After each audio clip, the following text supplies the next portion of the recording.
Ang title po ng mensahe ko ngayong araw, ang Diyos ay naging tao. O ang subtitle, ang The God Who Came to Us. Ang Diyos na siyang lumapit sa atin. Kapag Christmas, marami tayong nakikita lalo sa mga malls or kahit saan tayo naglalakad. Kahit sa bahay natin, meron tayong mga Belen na nakikita. Tapos, meron daw magnanay na nagpunta sa mall. Sabi ng nanay doon sa anak niya na 9 years old, "Anak, tingnan mo, ang ganda ng Belen, no? Ang ganda ni Jesus Christ, di ba?" Sabi ng baby, "Opo, ang ganda. Kaya lang, last year, ganyan din siya kalaki. Saka nung last year, ganun din, hindi po siya lumalaki. Hindi po ba lumalaki si Jesus Christ?" Yung Belen is a picture of the birth ng kapanganakan ng ating Panginoong Jesus. 2,000 taon na po yung nakakalipas. At siya po ay lumaki na. At siya po ay, totoo, naging baby siya. Hindi lang baby, naging fetus pa siya sa loob ng nanay niya. Nung nilikha ng Diyos si Adan, talagang mature na. But si Jesus Christ, naging fetus pa talaga siya. Naging baby, lumaki, at siya ay dumating para makapiling natin ang Diyos. Basahin po natin yung ating scripture ngayong araw. Ang kapanganakan ni Jesus sa Luke chapter 2, verses 1 to 20.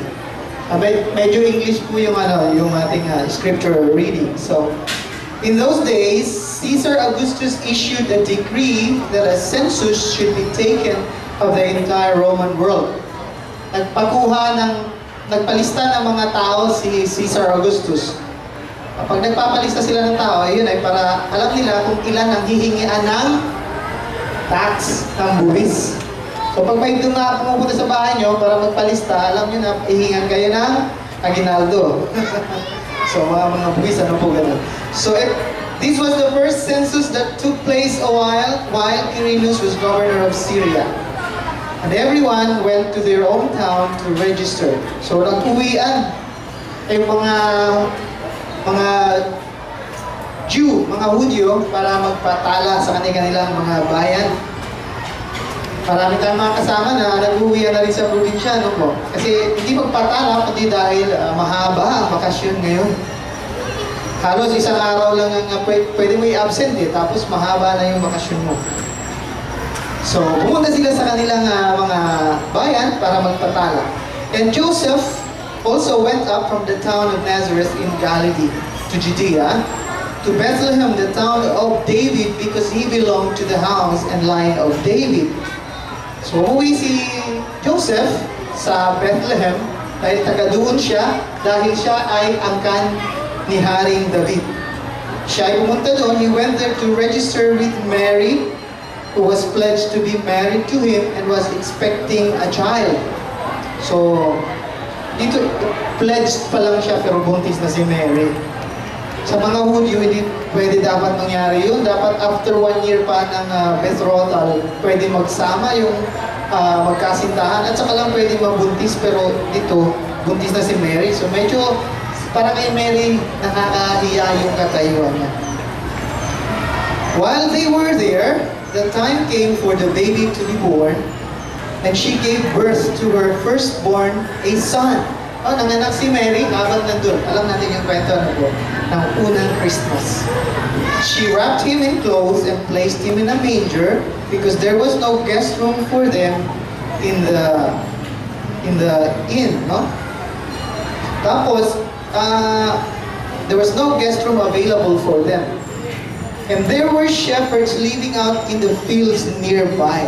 May mga nagpapastol malapit doon, keeping watch over their flocks at night. So gabi yun, nagbabantay yung mga pastol sa kanilang mga tupa.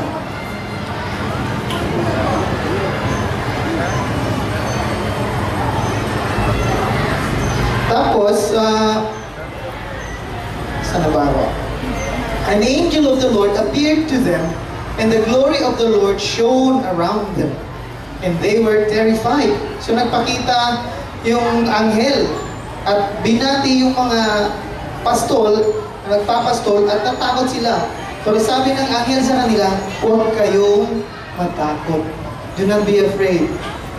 Marami sa atin natatakot sa Diyos. Kasi ang tingin namin sa Diyos, parang binabantayan niya lang tayong magkasala. Pero hindi, sabi ng anghel, huwag kayong matakot. Do not be afraid. I bring you good news. I bring you good news, magandang balita that will cause great joy for all the people. Today in the town of David, a Savior has been born to you.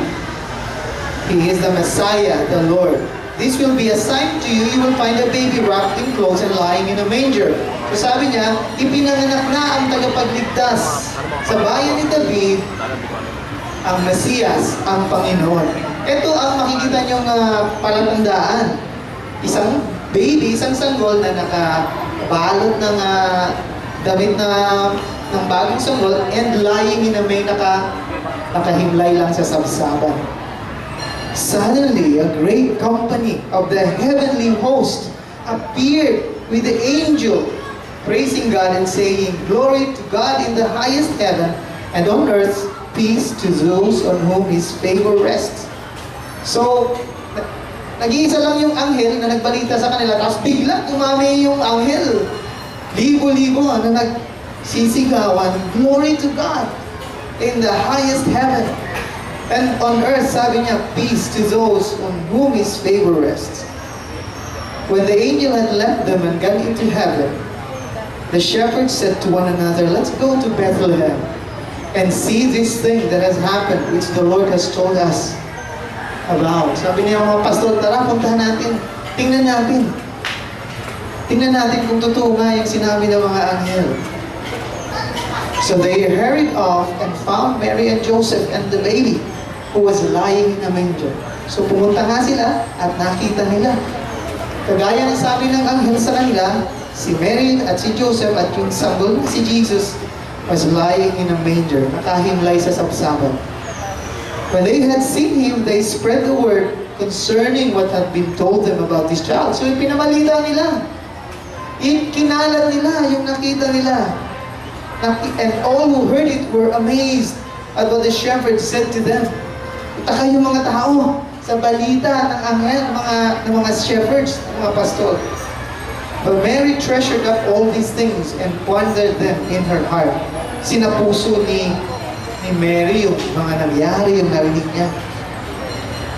The shepherds returned, glorifying and praising God for all the things they had heard and seen. No? So nagsaya, nagbunyi yung mga shepherds. And sa nakita nila, which were just as they had been told. Kung paano kunento sa kanila, yun din yung pagkakakita nila. On the 8th day, when it was time to circumcise the child, He was named Jesus, the name the angel had given Him before He was conceived. Ang tawag ng mga theologians sa kapanganakan ni Kristo, yung pagiging tao ni Kristo ay incarnation. Ang galing po sa Latin na salita na incarne.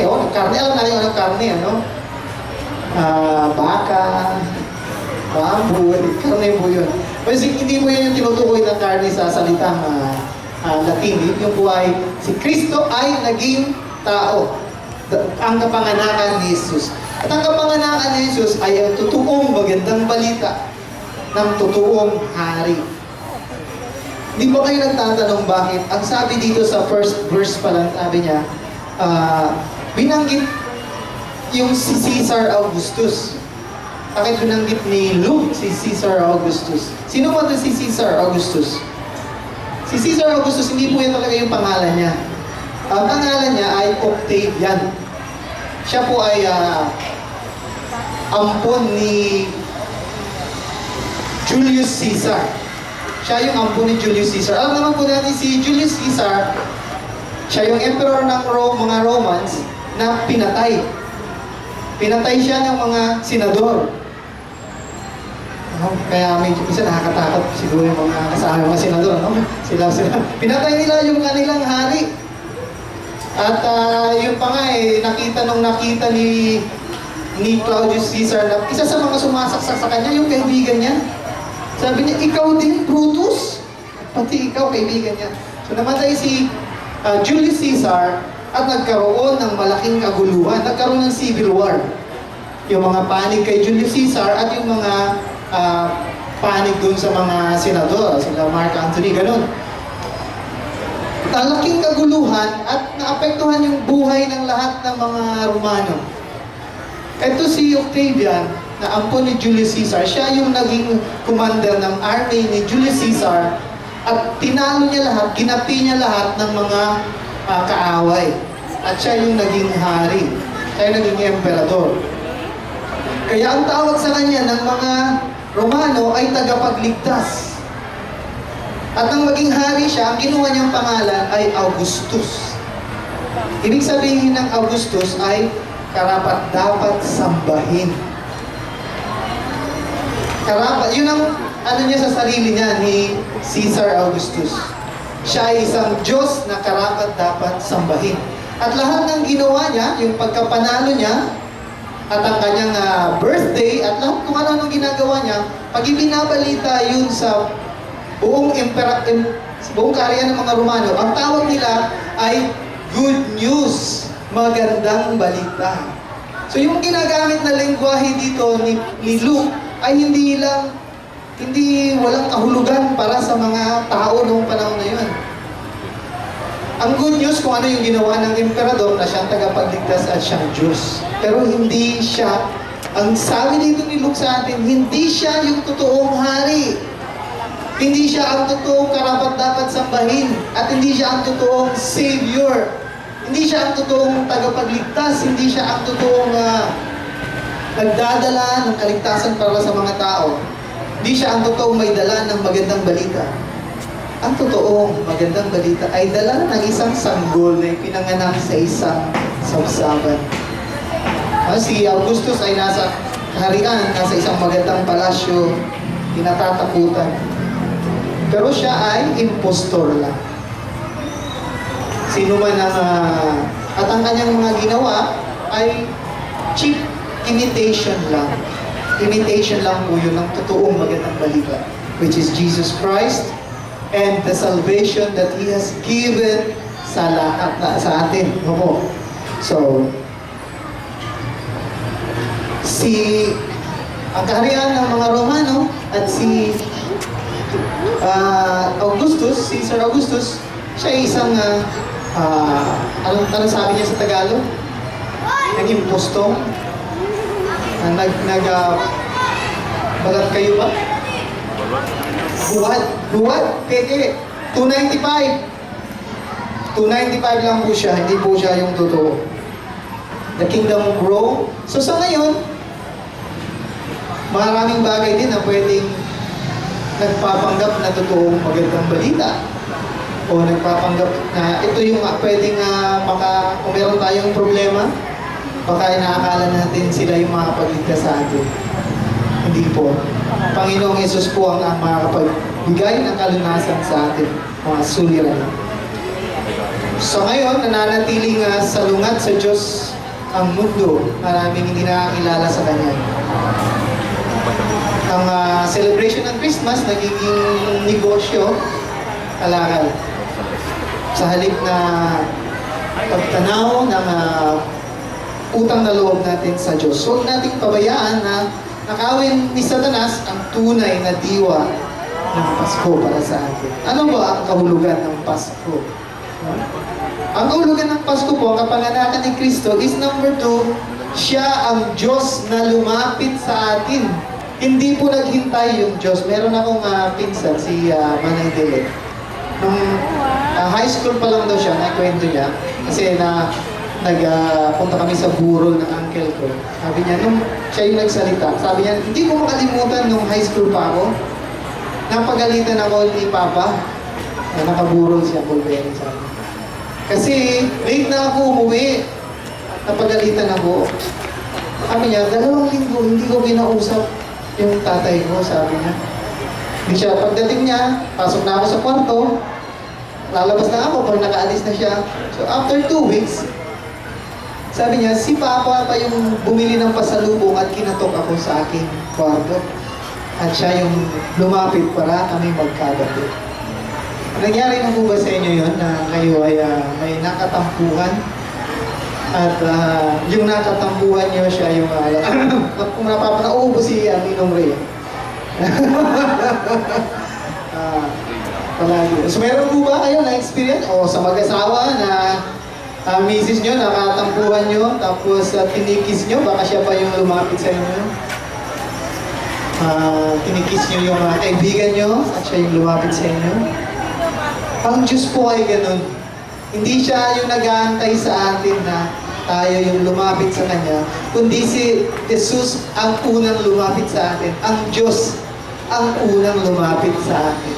At yun ang tunay na diwa ng Pasko, na yung Diyos nagpakumbaba, lumapit sa atin.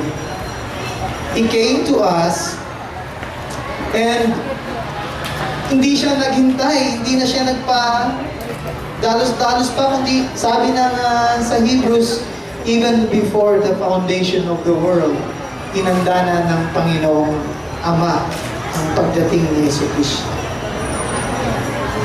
So, ngayong araw sa atin, ngayong panahon, pag by baby, minsan meron tayong mga baby showers, Nagaya nung kay Riz, sa kaibigan namin, si Shia, no? Na binigyan namin. Yung kay Shia talagang na-surprise siya, naiyak siya eh. Na yung kala Rachel, medyo, yung dalawa doon may kasalanan sa likod. Nakita na agad yung regalo nila, kaya hindi na na-surprise. Na isusurprise sana. So, yun. Yung di kapanganakan ni Prince George, yung anak nila William at Kate, no? Nung ipanganak yun, talagang bongga yung announcement. Noong panahon, pag pinapanganak yung anak ng Hari at Reyna, ang daming nanonood.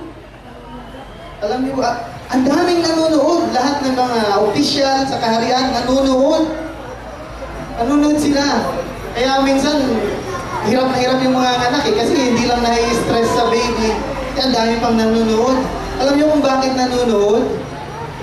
Para siguraduhin hindi mapalitan yung baby. Kasi nga, yung magiging tagapagmana ng trono eh. So, maraming nanonood para alam na yung baby talaga, yun talaga yung anak ng Hari at Reyna. Hindi mapalitan ng baby o sino man. Kasi, kaya maraming nagkakagulo sa ganyan noong unang panahon.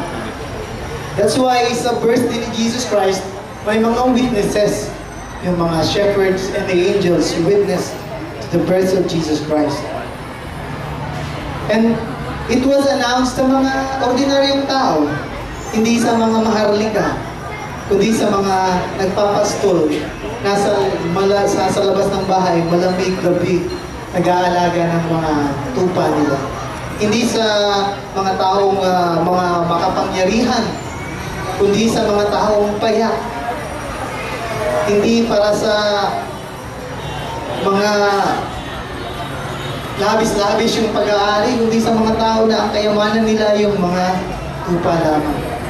And it is for, ibig sabihin, para sa lahat ng tao, para sa mga simpleng tao, ang mensahe ng Pasko. At lumapit ang Diyos sa atin. Siya, yung hindi naghintay, dahil alam niya, matigas ang puso ng tao. Ito po ba yun? Matigas ang puso natin. May matigas minsan po. Ngunit ang puso ng Ama ay super lambot po ang puso ng ating Tatay sa langit. Hindi siya mapagmataas. Pangatlo po, yung the birth of Christ, kapanganakan ni Jesus ay ikinagalak, ipinagdiwang, ipinagbunyin ng buong kalangitan. Lahat ng mga anghel nagsisigawan, sasaya sila na may panganak si Jesus. Sabi din sa verse 13, suddenly a great company of the heavenly host appeared with the angel praising God, saying, "Glory to God in the highest heaven, and on earth peace to those on whom His favor rests. Ang birthday ni Jesus Christ ay, kumbaga, cosmic celebration. No? Nagdiwang yung buong kalawakan, nagdiwang yung buong kalangitan. Samantala, yung mundo natutulog at walang malay. Sabi anong kanta kanina ni Ate Malu, silent night. Pero sa heaven, hindi silent. Nang ipanganak si Jesus. Nagsaya yung lahat ng mga anghel. Siguro, nung sinabi na ni Papa God, sino ang gusto mag-announce ng birth ni Jesus Christ? Siguro, nagkagulo yung mga anghel. Ako mag-announce. Sabi ng isa, ako na, isama ko. Yung iba kami rin, sama rin kami. So that, nung i-announce yung birth ni Jesus Christ, bigla nag-appear a heavenly host, no? Libo-libong anghel. Subalit, yung sangkatauhan ay kukunti lang yung nakaalam. Pagdiwang natin ng Pasko, no po? Buong saya, buong sigla, magkantahan tayo, magsayawan tayo, ibahagi natin na si Jesus ay nabuhay, ipinanganak. So, ipagsaya mo natin ito. At isang puso natin na even the angels were rejoicing, tuwang-tuwa sila. And meron na po akong susunod na point yan, pero bago ko tapusin ang aking mensahe, maiksi lang.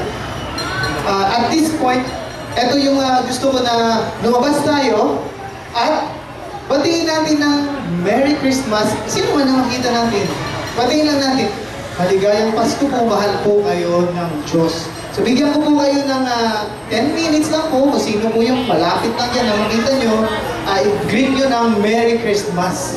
Dahil nagsasaya po sa langit, ibahagi po natin ito. So lumabas po tayo dyan, maraming tao po dito, at maging blessing po tayo ng Diyos. Let's go out there and let's greet people, Merry Christmas. 10 minutes lang po, balik tayo ulit para tapusin na po natin ang sermon at tayo po tuloy natin na tayo magbigayan ng mga gifts. Sige po, 10 minutes lang po. May mag-greet kayo na isa o dalawa o tatlo. Okay na po yun. Basta batiin lang natin. Tayo din, magbatian muna tayo. Merry Christmas! Merry Christmas! Sigaw natin, Merry Christmas!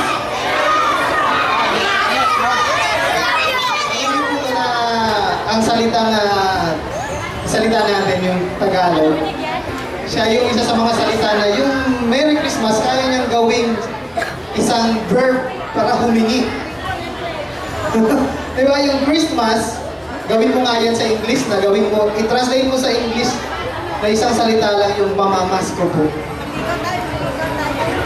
Hindi mo ma-translate yun. Yung salitang Christmas, ginawa natin na salita para humingi ng regalo, mamamasko. Sa tayo, pag lumabas tayo, minsan pag reaction ng mga tao, akala nila hihingi ka ng pamasko. Ganun po yung mundo. Ganun po talaga yung makita natin na yung mga tao parang takot na hihingi ka sa kanila pag Pasko. Kahit babatiin lang natin sila. Huwag nating hayaan na yung ganun na pananaw nila ay makasagabal sa pagdiriwang natin ng Pasko. Lahat sila ay pagpakarinig sila ng Merry Christmas, may matutuwa naman sa kanila. Ang huling point po dito sa mensahe ko ay ang kapanganakan ni Kristo ay siyang kaluwalhatian ng Diyos. It's the glory of God. Pag binasa natin yung chapter 2, verse 1 to 21 ng Luke, mababasa natin yung maraming beses yung salitang the glory of the Lord. Sa verse 9, an angel of the Lord appeared to them and the glory of the Lord shone around them. Verse 13, sabi ng mga anghel, heavenly host appeared with the angel praising God and saying, glory to God. And sa verse 20, the shepherds returned glorifying and praising God. Ang kapanganakan ni Jesus is God's glory. Sa panahon ni Abraham, normal po na yung Diyos ang hihingi ng alay. Hingi ng sakripisyo, yung Diyos, mga Diyos-Diyosan. At ang pinaka mabigat, kapag mabigat din yung hinihingi mong pabor sa Diyos, ay pag-aalay ka, iaalay mo yung anak mo mismo. Papatayin mo yung anak mo, tapos susunugin mo. Natural yun sa kanila. At nangyayari pa po yun sa ibang bahagi ng mundo. Nangyayari po yun sa India. Nagsasacrifice ng babies para magkaroon sila ng spiritual powers. No? Naalala niyo yung pinanood natin na Father of Lights, yung witch doctor doon. Inaalay niya yung mga anak niya para magkaroon siya ng kapangyarihan. Normal yun sa panahon ni Abraham. Kaya nung sabi ng Diyos kay Abraham, Abraham, ialay mo ang iyong anak, si Isaac, sa akin. Hindi nagtaka si Abraham.